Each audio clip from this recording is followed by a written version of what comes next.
ठीक है, तो 3 सिस्टम हमने देखे हैं। पहला हमने आयुर्वेदा देख लिया है, दूसरा है आपका सिद्धा सिस्टम कंप्लीट हो गया, तीसरा हमको जो देखना है यूनानी सिस्टम।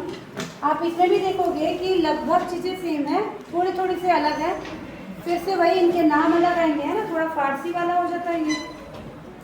देखिए यही नाम दिया हुआ है, यूनानी चिकित्सा पद्धति बहुत हद तक आयुर्वेदिक चिकित्सा पद्धति से मिलती जुलती है। इसका विकास प्राचीन यूनान में हुआ है, ठीक है, और आरंभ में ये अंधविश्वासों पर आधारित थी, तो ज़्यादा इस पर वैल्यू नहीं किया जाता था, है ना। लेकिन बाद में एक साइंटिस्ट है जिनका नाम था हिप्पोक्रेट्स, इसके जनक माने जाते हैं हिप्पोक्रेट्स, इसके यूनानी सिस्टम के। इन्होंने 460 से 370 बीसी में इसे अंधविश्वास से मुक्त कराया, मतलब इन्होंने कुछ इसके लॉजिकल रीजन दिए, ठीक। और उसके बाद ये यूनान से भारत में आया। भारत में जब मुसलमान शासक हुए तो उन्होंने यूनानी पद्धति को काफ़ी बढ़ावा दिया। तो एक्चुअल में ये किनके द्वारा बढ़ाया गया है? मुस्लिम वाला, जो हमारे इंडिया का टाइम था, है ना, 1100 से 1700 के बीच, समझ रहे ना, अकबर और उसके सारे जो पूर्वज थे वो जब इंडिया में थे तो उन्होंने इस यूनानी सिस्टम ऑफ मेडिसिन को बहुत ज़्यादा क्या किया है, आगे बढ़ाया है, ठीक। 17वीं सदी तक भारत में आयुर्वेद और यूनानी चिकित्सा एक साथ आगे बढ़ी, परंतु 17वीं सदी के बाद इस भारतीय चिकित्सा विज्ञान की अवनति होगी गई, क्योंकि यूरोपीय समाज इस देश पर अपना प्रभाव जमा रह गया। हमारे देश में भी आयुर्वेदा पहले बहुत अच्छे से चलता था, बीच में फिर जब अंग्रेजों का राज आया तो ये वाला जो उनका MBBS वाला सिस्टम है वो ज़्यादा चलने लग गया, ठीक है। तो देखिए इसके क्या क्या हम देख सकते हैं, इसके पॉइंट। इसकी उत्पत्ति हुई है ग्रीस में, यूनानी चिकित्सा की पद्धति की उत्पत्ति ग्रीस में हुई है, ठीक है।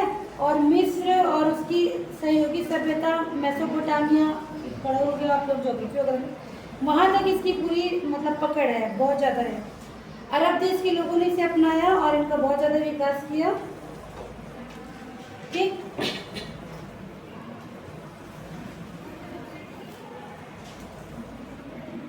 इतना डिटेल नहीं देखना है।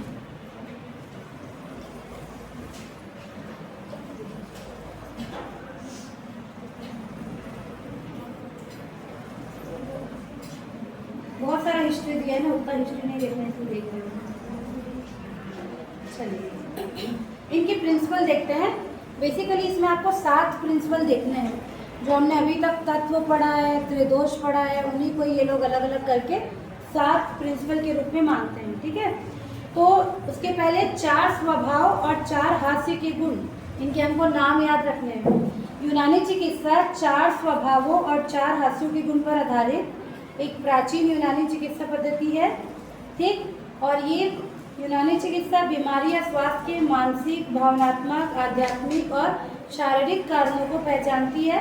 मतलब ये भी आपके आयुर्वेदा टाइप सिर्फ फिजिकल नहीं होगा, सारी चीज़ों को क्या करेगा, डील करेगा, ठीक है। इसकी उत्पत्ति हिप्पोक्रेट्स ने की और ये पद्धति फारस, पाकिस्तान और भारत में है, ठीक। इनके 7 सिद्धांत हैं, 7 प्रिंसिपल, जिसके बारे में हमको पढ़ना है। 7 प्रिंसिपल में ये बेस्ड है। कौन कौन से प्रिंसिपल हैं, इनके नाम देखना है और उसके अंदर क्या क्या आएगा उसको हमको देखना है, ठीक है। तो सबसे पहला जो है इसको कहते हैं अकीम। देखो ये ना पूरा आपको थोड़ा थोड़ा मुस्लिम वाला नाम मिलेगा, है ना। तो इनके जो वैद्य होंगे, इनके जो डॉक्टर होंगे, इनको क्या बोलेंगे, क्या बोलते हैं मुस्लिम लोग? हकीम ही तो बोलते हैं, ठीक है। पहला प्रिंसिपल है इनका अकीम। इसमें क्या होता है, इसके अंदर 4 तत्व, यूनानी चिकित्सा पद्धति में 4 तत्व अग्नि, जल, वायु और पृथ्वी है, ठीक है। इसको पहले अलग से लिखिए। इनके 4 एलिमेंट जो ये मानते हैं, जैसे आयुर्वेदा में आपने 5 एलिमेंट देखा, ये लोग 4 एलिमेंट मानते हैं। क्या क्या है? अग्नि, जल, वायु और पृथ्वी, ठीक है। अग्नि, जल, वायु और पृथ्वी।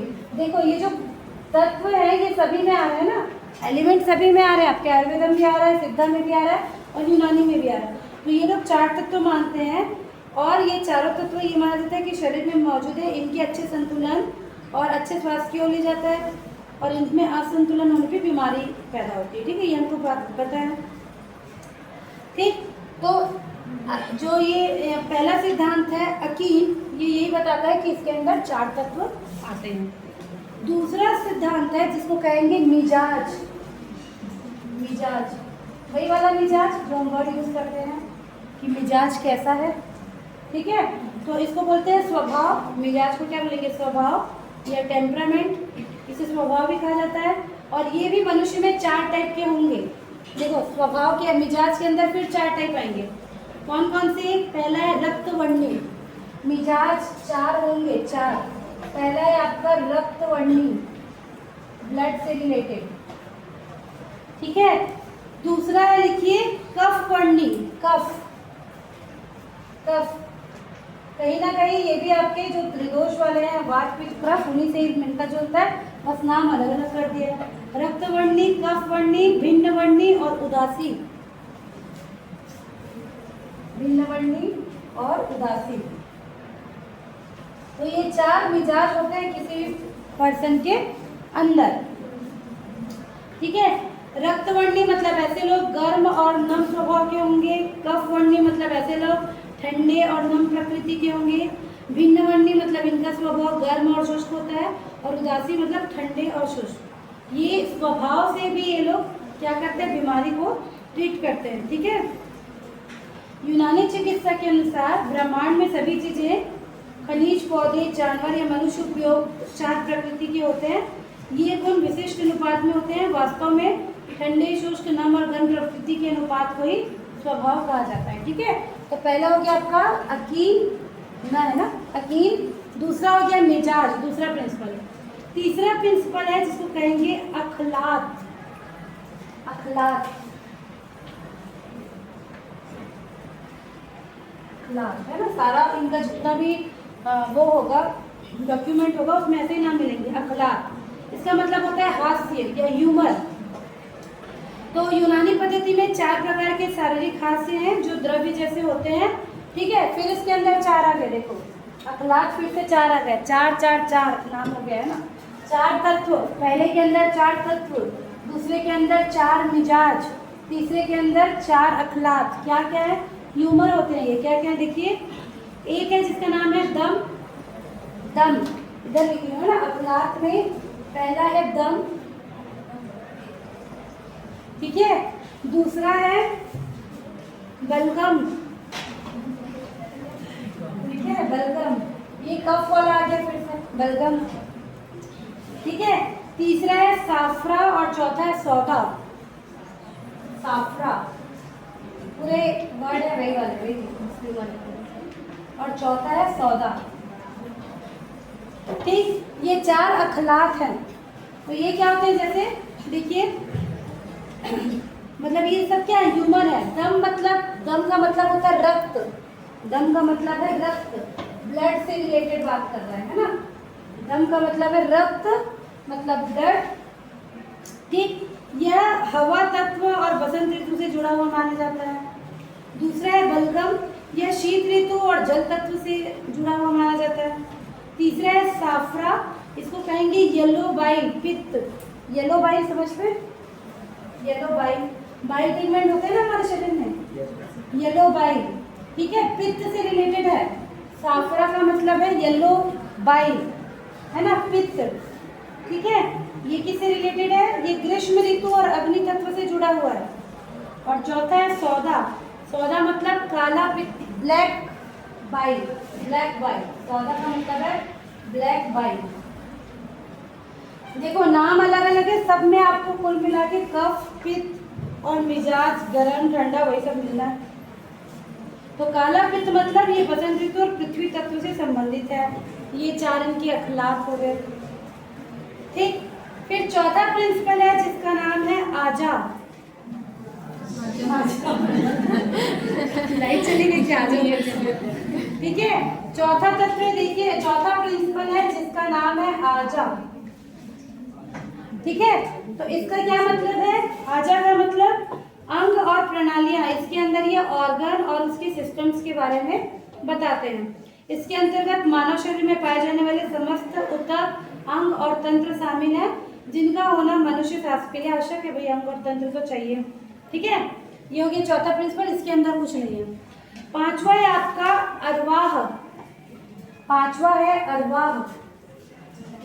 अरवाह अलग अलग नाम है ना, अरवाह, ठीक है। तो ये क्या होता है देखिए, अरवाह का मतलब है प्राण और आत्मा, ठीक। तो यूनानी चिकित्सा पद्धति में आत्मा अथवा अरवाह की अवधारणा सिद्धांत को निरूपित करती है या शरीर को जीवन देती है। हमको पता है सबके अंदर आत्मा है। इनके अनुसार आत्माएं 3 प्रकार की होती हैं। इसके 3 टाइप है भाई। आत्माएं 3 प्रकार की होती है। पहला है रूह। अरे बाप रे, अरवाह के अंदर ये पहली आत्मा का नाम है रूह। भूत भूत नहीं, रूह, ठीक है। दूसरे का नाम है नफ्स। नफ्स नाम ही याद करने के लोग बहुत है, नफ्स, ठीक। और तीसरी आत्मा है कल्ब। कल्ब, कल्ब, ठीक है। तो ये वाला जो इनका पांचवा जो सिद्धांत है वो अरवाह कहलाता है, जिसके अंदर ये शरीर और आत्मा के बारे में बताते हैं। तो 3 आत्माएं, पहली है रूह, ये आत्मा का उच्चतम स्तर है। नफ्स, ये आत्मा का मध्य स्तर है, मतलब मानस। और कल्ब मतलब हृदय, हार्ट को बोल रहे हैं, ये आत्मा का निम्नतम स्तर है। अभी क्यों ऐसा नहीं बोला, ठीक है। ऐसा माना जाता है कि आत्मा सूक्ष्म ऊर्जा द्वारा शरीर से जुड़ी रहती है। यूनानी चिकित्सकों का मानना है कि आत्मा मानव स्वास्थ्य को बनाए रखने के लिए बीमारी को रोकने में महत्वपूर्ण भूमिका निभाती है। 2 लाइन इसको लिखो, ठीक है। चलो छठवा, 5 सिद्धांत हो गए। छठवा सिद्धांत, 7 सिद्धांत के नाम याद रखने, उसके अंदर की सब चीजें। छठवा सिद्धांत है जिसका नाम है कुआं। कुआं, ठीक है। तो कुआं क्या है देखिए, कुआं का मतलब है पावर। कुआं का मतलब है पावर। तो इसमें क्या है, यह मनुष्य के आंतरिक स्वभाव को दर्शाता है। मानव स्वास्थ्य में कुआं महत्वपूर्ण भूमिका निभाता है। यह मानसिक स्वास्थ्य में भी असर डालता है। शरीर का आकार, रंग, बाल, पाचन, व्यवहार मानव कुआं से निर्धारित होते हैं। मतलब कोई भी व्यक्ति कैसा दिखेगा, उसकी पर्सनालिटी कैसी है, उसकी पावर कैसी है, एनर्जी कैसी है, ये सब चीज़ों के बारे में जब वो बताएंगे, पढ़ेंगे, वो इनके इस कुआं वाले सिद्धांत के अंदर आएगा, ठीक। फिर 7वां है जिसका नाम है अफाल। 7वां सिद्धांत है जिसका नाम है अफाल। अफाल, ठीक है। तो अफाल का मतलब है फंक्शन, कार्य। यह मानव शरीर में शारीरिक अंगों और तंत्रों के कार्य और क्रियाशीलता को संदर्भित करता है। यह शरीर के अंदर होने वाले समस्त कार्य की गतिविधियों को नियंत्रित करता है।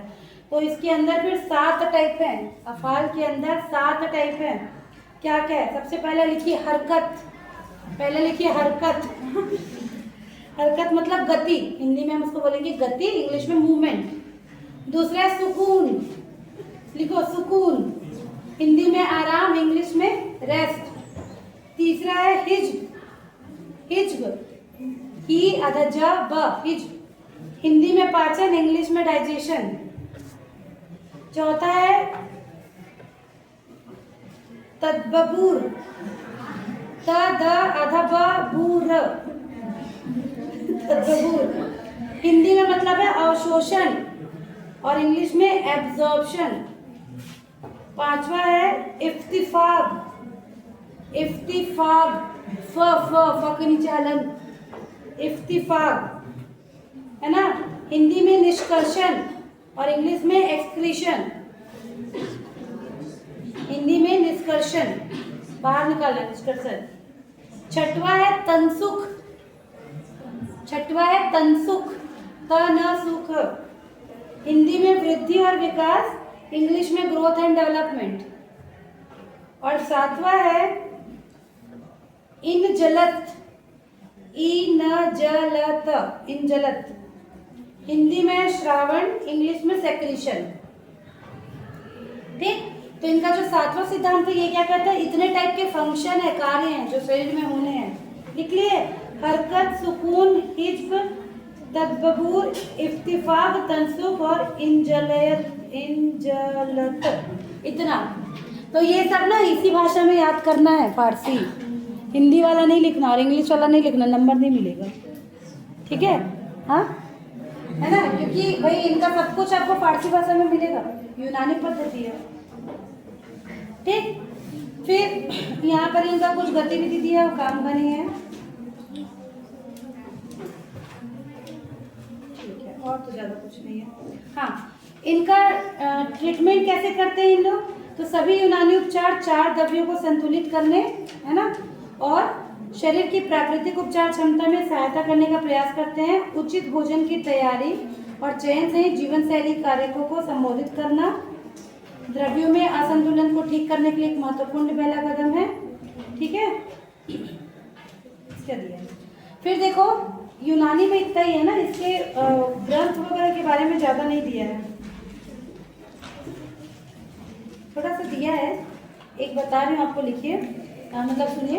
ब्रिटिश शासन के दौरान यूनानी चिकित्सा पद्धति को थोड़ा सा कम इम्पोर्टेंस मिला। ठीक है, मुख्य रूप से दिल्ली में शरीफी परिवार, दिल्ली का शरीफी परिवार, लखनऊ में अजीजी परिवार और हैदराबाद के निजाम के प्रयासों से यूनानी चिकित्सा पद्धति ब्रिटिश काल में बची रही। ठीक, तो ये नाम याद रखना है आपको, जिन्होंने यूनानी पद्धति को बनाए रखा। कौन कौन सा परिवार, क्या क्या बोली, क्या क्या बोली? दिल्ली का शरीफी, लखनऊ का अजीजी और हैदराबाद के निजाम। ठीक है,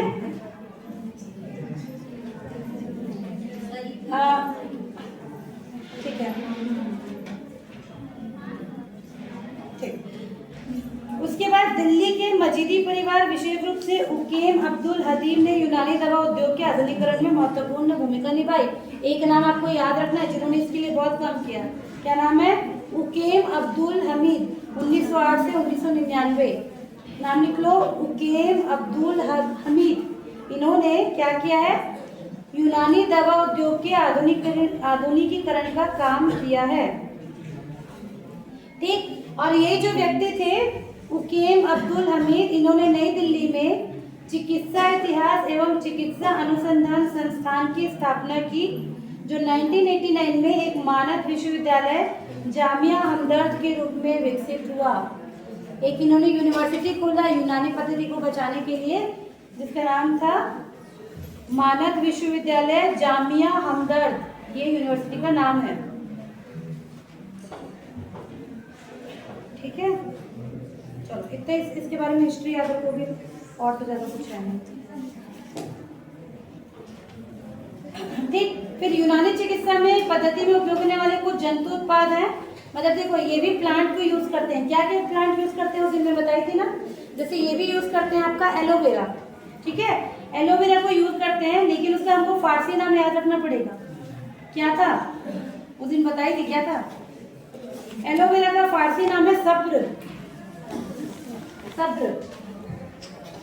तो आपको लिस्ट देनी पड़ेगी कि कौन से ऐसे प्लांट हैं जो यूनानी मेडिसिन में यूज होते हैं। ठीक है, तो पहला है एलोवेरा, उसका फारसी नाम लिखना पड़ेगा सब्र, उसका बॉटनिकल नेम लिखना पड़ेगा और उसका क्या यूज है आपने पढ़ा हुआ है एलोवेरा का। दूसरा है अश्वगंधा। अश्वगंधा फारसी में इसको कहेंगे असगंध, असगंध। ठीक है, तीसरा है बेल, लिखिए तीसरा है बेल, फारसी में इसको कहेंगे बाह, बाह।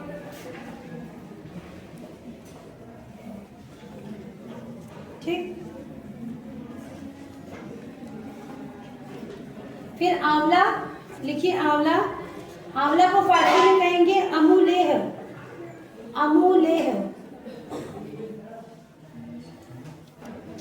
ठीक है, और इसमें आपको 10 पौधों के नाम दिए हुए हैं। देखिए आपको पूछ सकता है ना कि यूनानी पद्धति के अनुसार कौन से पौधे ऐसे हैं जिनको मेडिसिन के रूप में यूज किए जाते हैं। तो सारे पौधे तो वही हैं, लेकिन आपको वहाँ पे उनका फारसी नाम लिखना पड़ेगा।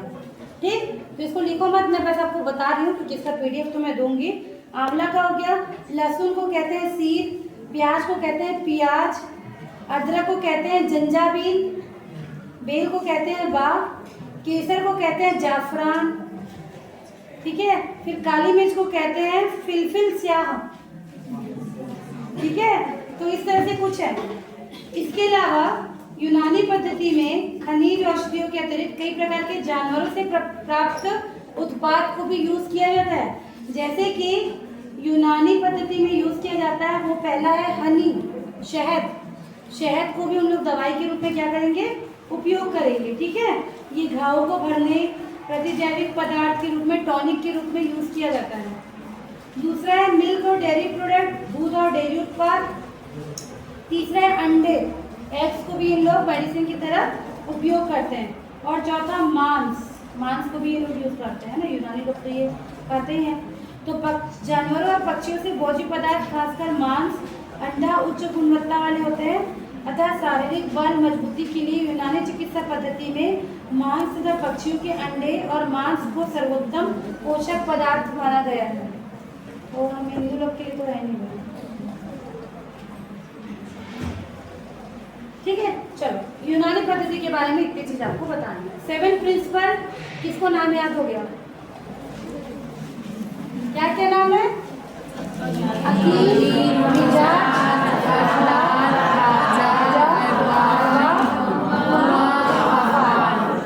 ये नहीं है। इसके अंदर 4 तत्व, इसके अंदर 4 मिजाज, अखलाक के अंदर 4 पॉइंट है ना, और बाकी सबके सिर्फ 2 लाइन।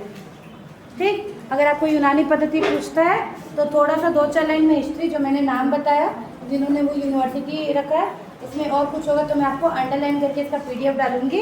तो हिस्ट्री बताओगे, इनके ये 7 प्रिंसिपल बताओगे, और इनमें भी जो वो है उपचार का तरीका, वो भी बिल्कुल आपके बाकी के जैसे है। जैसे ये लोग भी करते हैं नाड़ी परीक्षण, बताया था ना, सिद्धा में भी है और आयुर्वेदा में भी है। नाड़ी परीक्षण करते हैं, जीभ का परीक्षण करते हैं, आपसे बात करेंगे, फैमिली हिस्ट्री निकालेंगे, है ना, मौसम को देखते हैं, सारी चीज़ें ये लोग भी वैसे ही का वैसा फॉलो करते हैं। तीनों चीज़ें लगभग एक है, बस किस तरफ से आया है उसी का डिफरेंस है। आयुर्वेदा आपका नॉर्थ इंडिया का है ना, सिद्धा आपके साउथ इंडिया का है, और ये जो है ये यूनान से आया है, इसको यूनानी पद्धति कह रहे हैं। क्लियर है? तो ये आपका यूनानी पद्धति यहाँ पर खत्म होता है। ठीक, अब देखो 4th यूनिट में 2 मिनट बंद करती हूँ, बना वीडियो।